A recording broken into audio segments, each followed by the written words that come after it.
Hey, what's up everybody? This is GeekyAviseq here from Dallas, Texas, and today I'm bringing you the unboxing of the Apple iPhone SE 2020 from the RedPocket deal.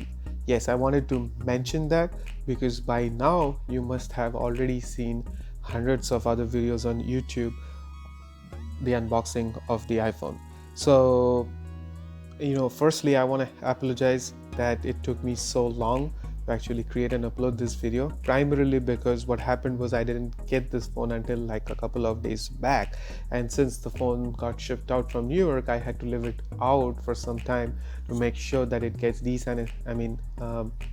sanitized properly. I had to wipe it down, leave it out, and make sure that it's good for me when I do this particular unboxing video. So before getting into the unboxing part, let me talk about the details of the deal. So I think this was one of the best deals for this phone, the latest iPhone SE 2020 so far. So why? Because what RedPocket did was they let you pre-order the phone.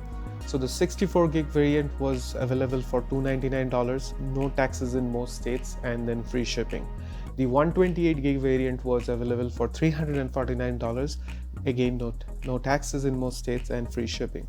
Then the 256 gig variant was available for just $399 with no taxes in most states and free shipping. So that's all about at least $100 cheaper than the retail price than that you would have got from Apple.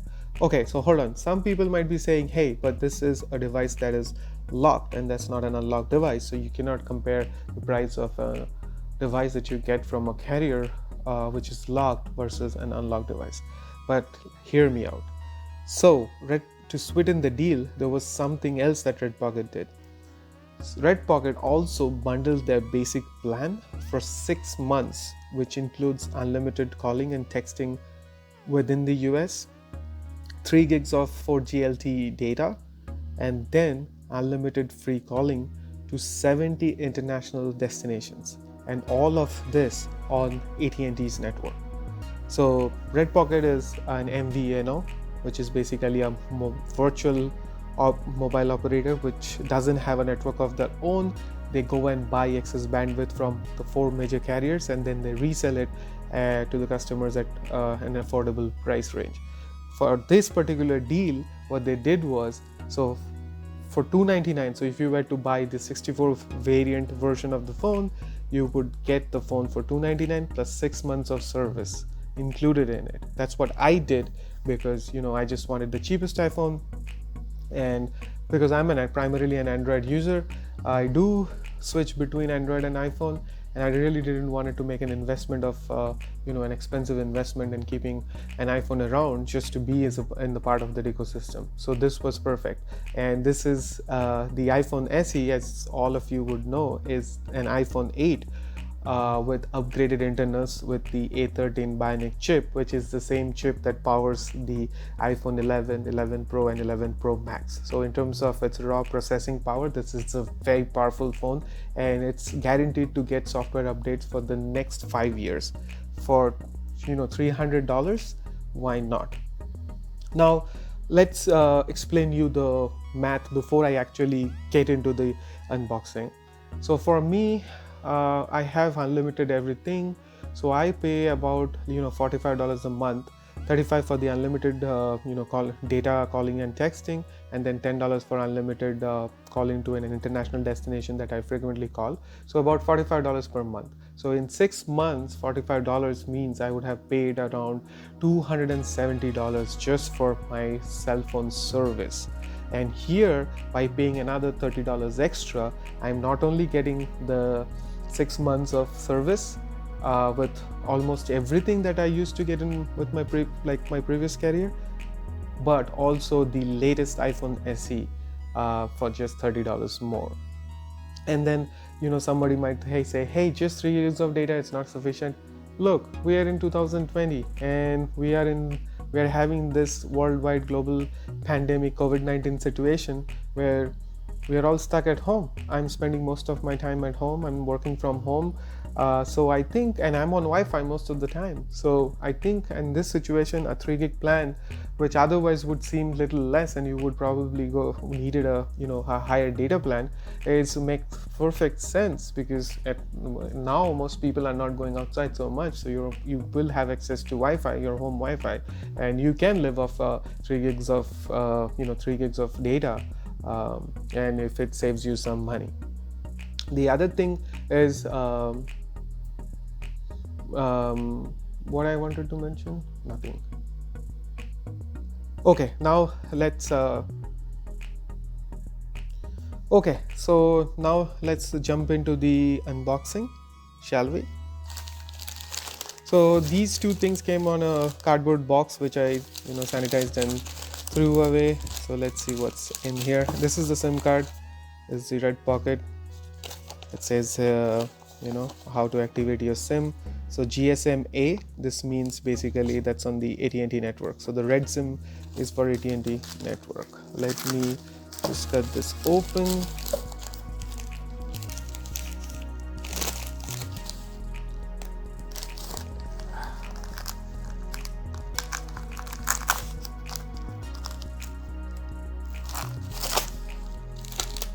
Some of you might be thinking, hey, takes him.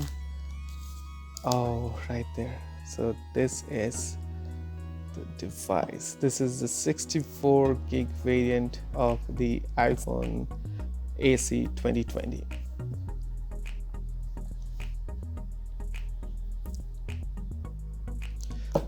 So if you people have noticed or not, iPhone, Apple this year, they said all the contributions from the product Red will actually go to for COVID-19 versus the AIDS Foundation, which I think is a very nice gesture from Apple for this year. Just like any other Apple boxes. Let me just try and unbox this. Ooh, sorry, I just left it. Yeah. Set it aside.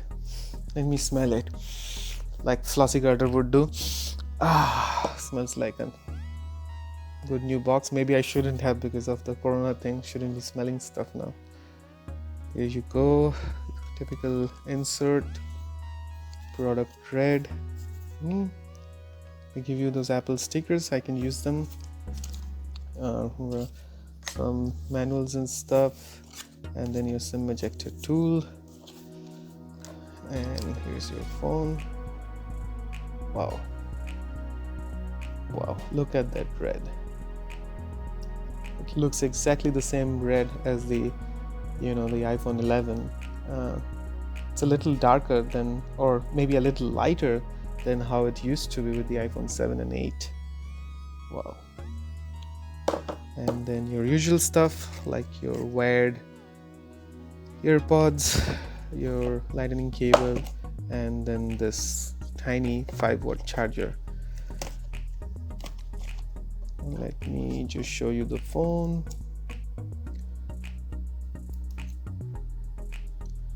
Actually, it doesn't feel too small in the hand. Okay guys, so what I'm gonna do is I'm gonna set this up and then come back and show you the rest of the phone once I have set it up.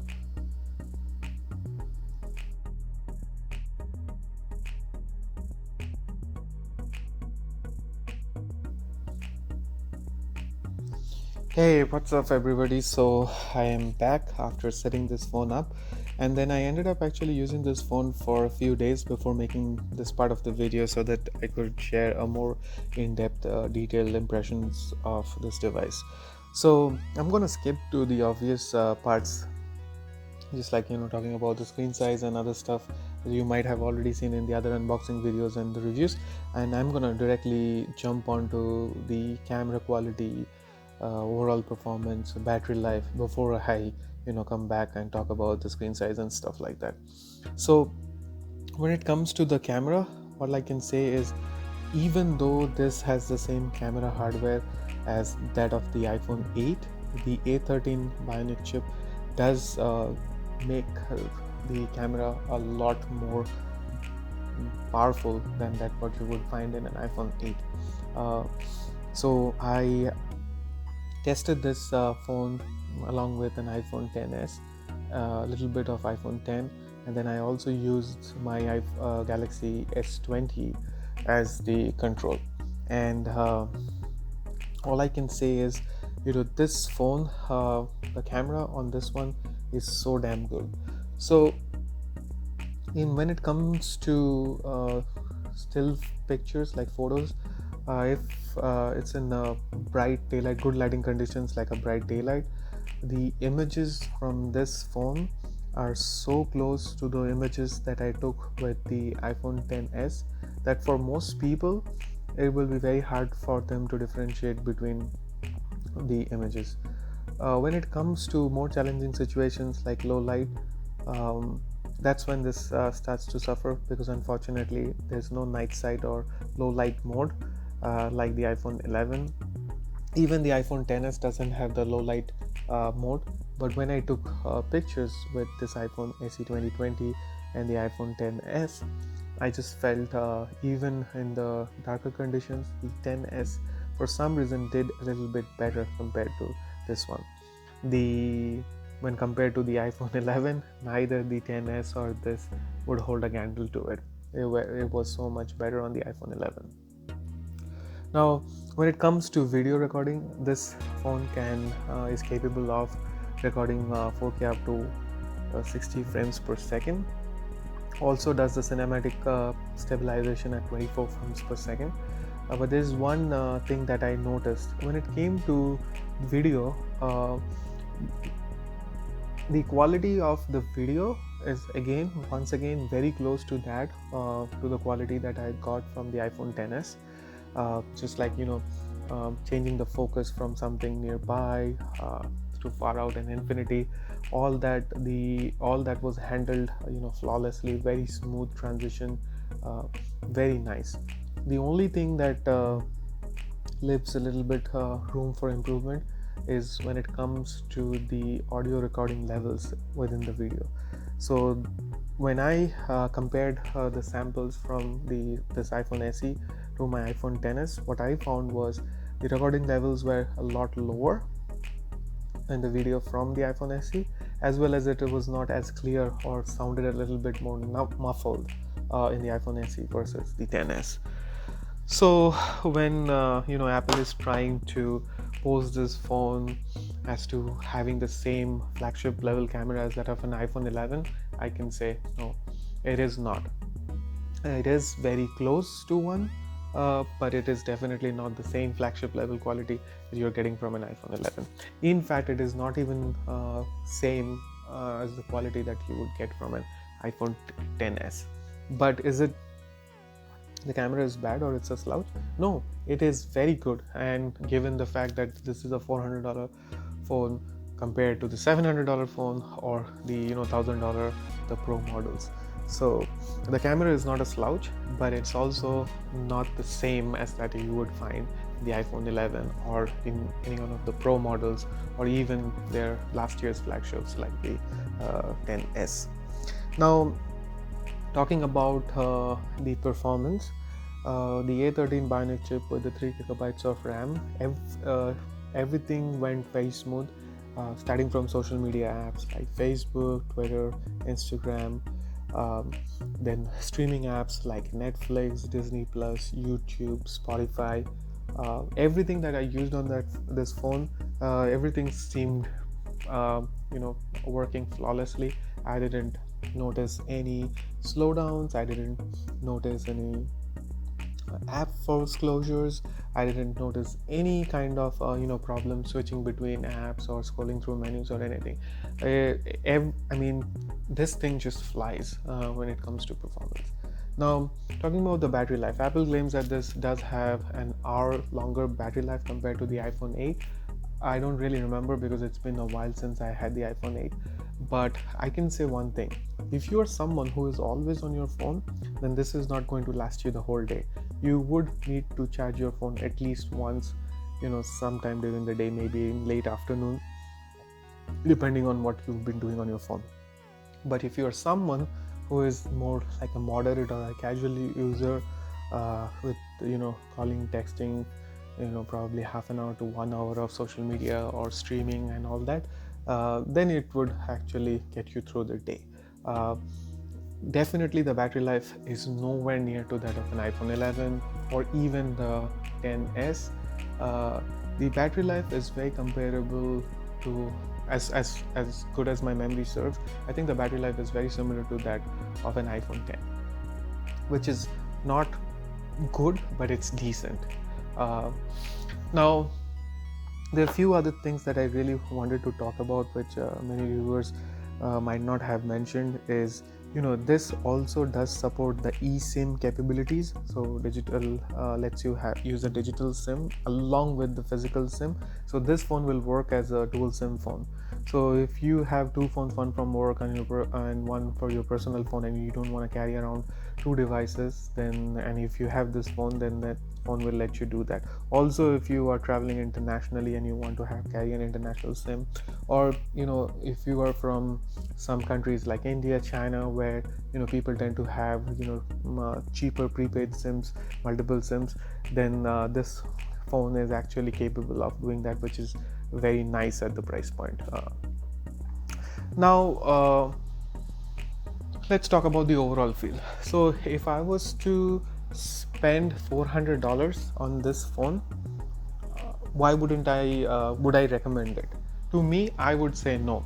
And the only reason is not because this phone is bad. It has a solid camera, performance is solid, battery life is decent.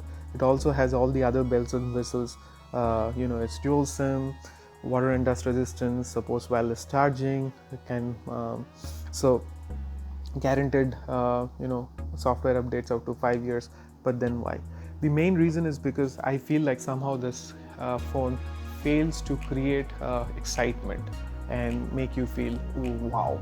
So if I had to be in the Apple ecosystem, then personally, and I had $400 to spend, then I would probably end up buying a used, recertified, refurbished or renewed device, maybe from Amazon. I'll probably end up getting the iPhone XS, because I think the XS still has a much better screen, much larger screen, also has better cameras, performance wise also good, and premium flagship level build quality. And do I really care about the next 5 years of software updates? Or the iPhone XS is supposed to get at least another 3 years, and I think 3 years would be good enough time for me to upgrade to something different. Do I care about the first 1 year of Apple warranty? Little bit, but if I am buying it from a legitimate source like Amazon, gives you 90 days warranty, and if something didn't happen during the 90 days, I would hope nothing will happen to it and I should be able to use the phone. Now when it comes to, if you're not so much into the Apple ecosystem, when it comes to looking at Android, there are so many options. In getting for even not even $400, even at $300 price range, you have options to buy all the last year's flagships, and then you also have the option to buy some of this year's mid-rangers.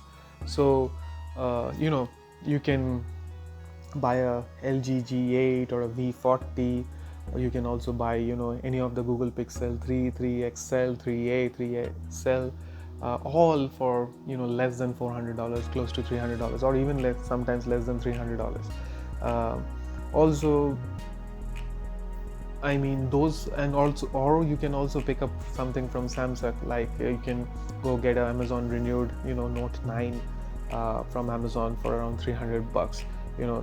That has like a humongous Super AMOLED display, dual cameras in the back, and then expandable storage, 4000 milliamp hour battery, the S Pen and whatnot, and then also the flexibility of the Google ecosystem as such. So if it was me, I would actually end up going that route versus buying this iPhone SE. Not because this phone is bad, but I think for $400 I would be able to get something that would actually make me more happy, excite me more, and will give me some wow feel versus this phone. because when it comes to the screen size, it has a 4.7 inch 720p 60 hertz IPS LCD. Does that, I mean, does that really matter? Because the good part is the screen does get bright up to 650 nits. So if I was using this iPhone SE out in the sun, bright daylight, it is still very legible. There are not many phones that get that bright. But the the smaller size is the lower resolution is noticeable if you are doing something like, I'll give you an example. I was trying to look up a case for this phone on Amazon and eBay. So what ended up happening was, from the search results, the thumbnails were so small, I wasn't able to see how the screen looked. So I had to individually open each listing and then enlarge the image to look whether I like the case or not. So I just felt this can get pretty annoying for someone who does a lot of online shopping and searches for stuff up. Then I would prefer to go do that in a phone with a larger screen with a high resolution display, or I may end up just doing that. So if it is something that you do a lot, that you do a lot of online shopping and you browse through listings and search, then this is something that you might wanna remember. So that was another thing. So overall, this is a solid phone. I would recommend it at the price point. Like if you can get it in one of the carrier promos where they're giving 50% off. I don't think there's any phone at the 200 price range which will give this kind of a performance. Even at $300 that I bought this from the RedPocket, I don't think there's that many phones which will, but there are few phones I can think of, like the Pixel 3a or the LG G8, which are also very capable. I don't know, I can get an iPhone XS for that less. I don't think so. iPhone 10 is not that good. Maybe an iPhone 10 for 300, 350-ish, but still wouldn't, this phone actually beats the iPhone 10 in every aspect other than the screen resolution. So that's not a good choice. But at the $400 price range, when I know that I can get a used or recertified iPhone XS for that price, and I really have to be in the Apple ecosystem, I think that will give you a much more nicer experience than this one. But if you are someone who absolutely need to have a brand new phone with the 1 year of Apple limited warranty, who's absolutely needs the 5 years of promised future software updates, and wants to be, absolutely needs to be in the Apple ecosystem, then definitely, I mean, this is a phone worth giving a look at. I mean, very capable phone, not bashing it, awesome cameras for the price, super performance, everything has all the other nice little things, like dust and water IP67 water and dust resistance, wireless charging, flawless touch ID, all of that. But it is missing one big thing, which is excitement. So that's why I wouldn't recommend this device. So that was all my thoughts, guys, for using this device for a few days. So if you have any questions or comments, please clean comments only. I'll try to respond to them as soon as I can. Also, do help me support my channel. So like this video, subscribe to my channel, and I'll see you guys in my next video. Till then, bye.